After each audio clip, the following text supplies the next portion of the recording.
All right, in this brief bonus episode, there are three things I want to discuss. The first is that we're taking a brief break from the podcast for some family travel. Now, don't worry, I have no intention of this being like the 8-month break I took before. The plan is for Lesson 6 in our We Know series on 1 John to drop this Thursday, July 9th, and then we will be off the following 2 weeks. Lesson 7 has already been recorded, and the plan is for it to be released on Thursday, July 30th. I had hoped to get far enough ahead in my recordings to not have to take this break, but my workload simply did not allow for it. Anyway, hopefully this 2-week break will give everyone a chance to catch up on any lessons they've missed and be ready to go with Lesson 7 on July 30th. The second topic is an announcement that we have a new email newsletter. I've set this up as an additional avenue to engage with our viewers and listeners that doesn't depend on social media.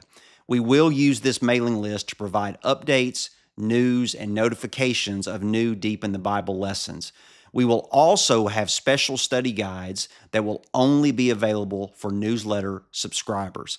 The link to sign up is available down in the comments below on YouTube or in the show notes of Apple Podcasts, Spotify, or any of your preferred podcasting platforms. You can also subscribe by going to our website, which is deepinthebible.com, and click on Newsletter. All we need is your name and a valid email address to sign up. So, take a moment to subscribe and join our growing community. Everyone who signs up will receive exclusive access to our new study guide on signpost words, which is the next topic we're going to cover in this bonus episode. If you don't see the email with your link to the study guide, make sure to check your spam or junk email folder. Okay, as I just said, our final topic is signpost words. Signpost words are an important biblical interpretation concept that often gets overlooked in deep Bible study. Now, I did not invent the phrase signpost words, but the concept was taught to me by my preaching mentor, Dr. Marlon Conley, over 30 years ago. The idea is that there are certain connective words in Scripture that can give us great insight into interpreting the text. At first glance, these words may seem insignificant, but failure to properly understand their meaning can lead to the misinterpretation of Scripture.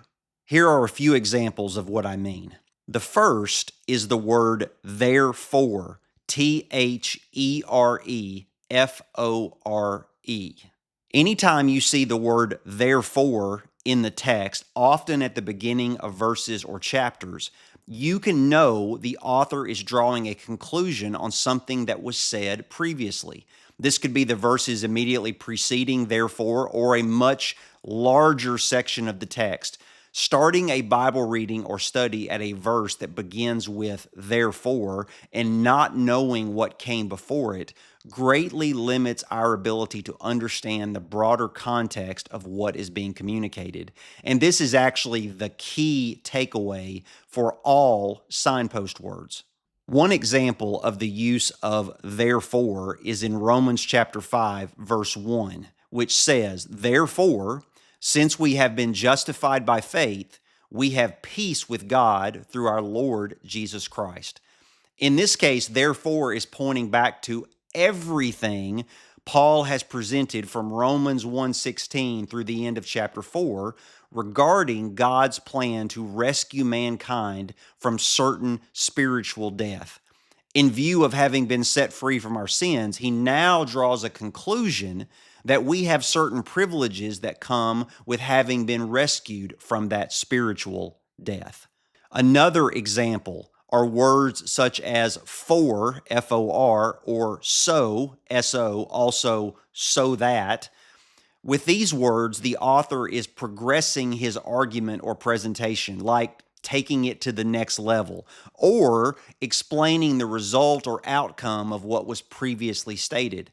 I tend to think of these like climbing rungs of a ladder.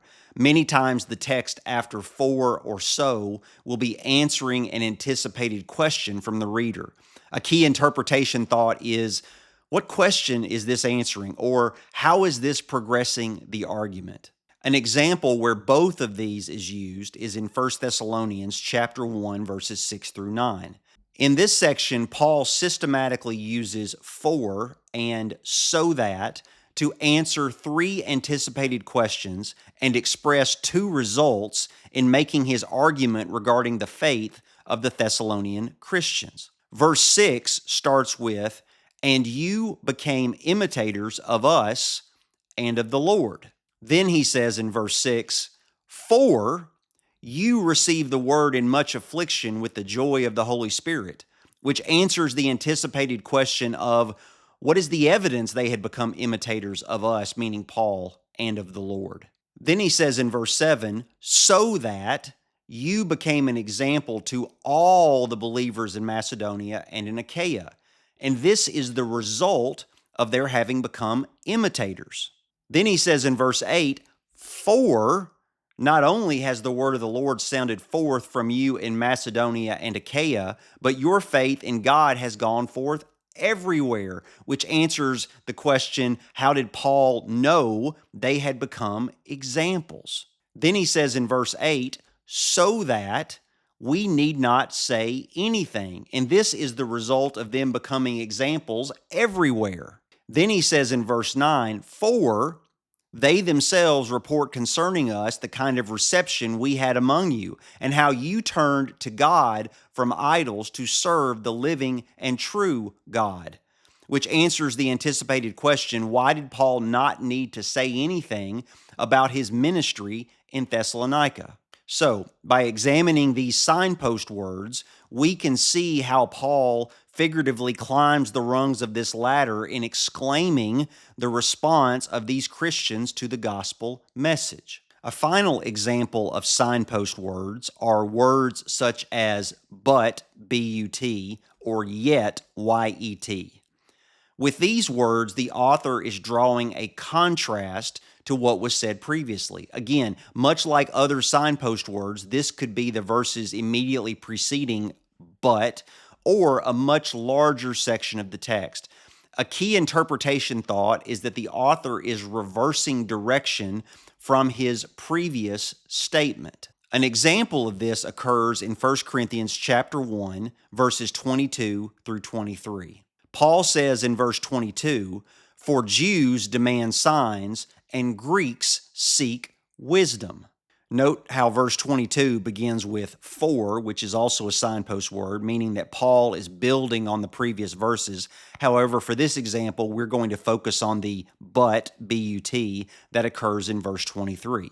Okay, so in verse 22, Paul is explaining how the Jews of the world demand signs of an earthly Messiah, and the Greeks of the world seek earthly wisdom.